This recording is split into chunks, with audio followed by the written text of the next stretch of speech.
Praise the lord అండి. ప్రభువైన యేసుక్రీస్తు నామంలో మీకు అందరికీ ఉదయకాలపు శుభాభివందనాలు తెలియజేస్తున్నాం. ప్రతి అరుణోదయం దేవాన్ని ముఖదర్శనం అనే ఆధ్యాత్మిక కార్యక్రమంలో మరి మనకెంత ఇబ్బందిగా ఉన్నా, ఎంత కష్టంగా ఉన్నా కూడా ప్రతిరోజు కూడా మనము ఖచ్చితంగా దైవ లేఖనం ద్వారా ఏదో ఒక ఆదరణ మనకు కలుగుతుందేమో, ఏదో ఒక జవాబు మనకు వస్తుందనే ఉద్దేశంతో మనం అందరం కూడా ఫాలో అవుతున్నాం. అందుని బట్టి దేవుడు మిమ్మల్ని అందరినీ కూడా ఆశీర్వదించును గాక. అదేవిధంగా మరి పాస్టర్ అశోక్ పల్క్యాతం అనే యూట్యూబ్ ఛానల్ని ఇంకా మీరు సబ్స్క్రైబ్ చేసుకోనండి. దాని ద్వారా మరి ఎక్కువగా మన వాక్య సందేశాన్ని వినవచ్చు.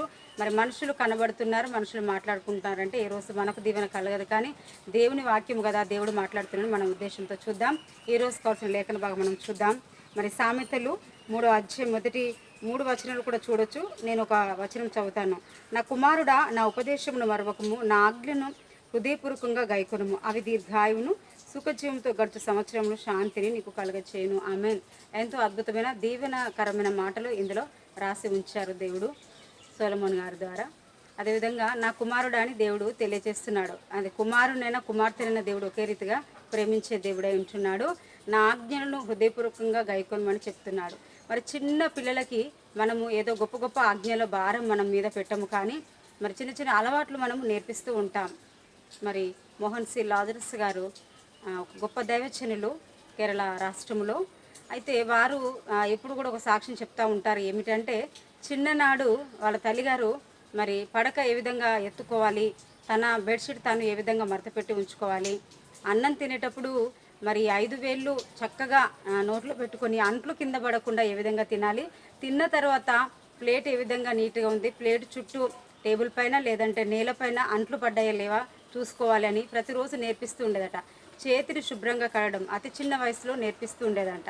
అదేవిధంగా మరి ఉదయాన్నే లేవగానే మొట్టమొదటిగా బ్రష్ చేసే విషయంలో ఆలస్యం చేయకుండా త్వరగా బ్రష్ చేయడం, స్కూల్కి వెళ్ళే విషయంలో మరి సతాయించకుండా సంతోషంగా వెళ్ళడం అని కొన్ని చిన్న చిన్న అలవాట్లు.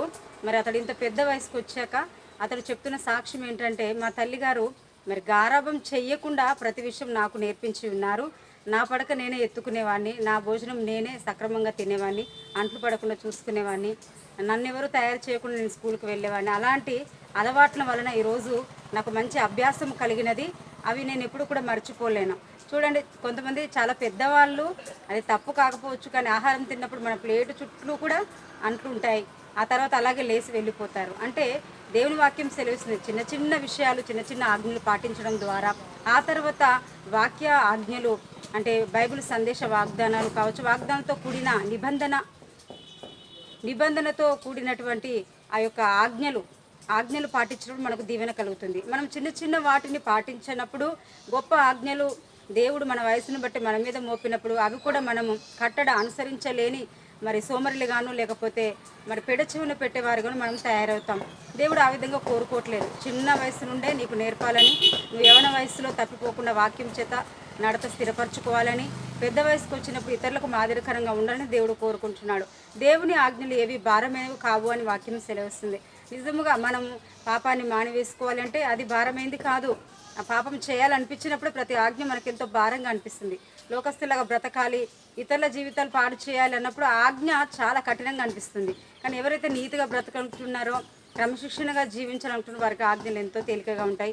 వాటి ద్వారా ఏం కలుగుతుందంటే దీర్ఘాయువు కలుగుతుంది, సుఖజీవం కలుగుతుంది, శాంతి కలుగుతుంది. మరి ఎవరైనా కోరుకునేది మొట్టమొదటిగా శాంతి, దీర్ఘాయువు, సుఖజీవము.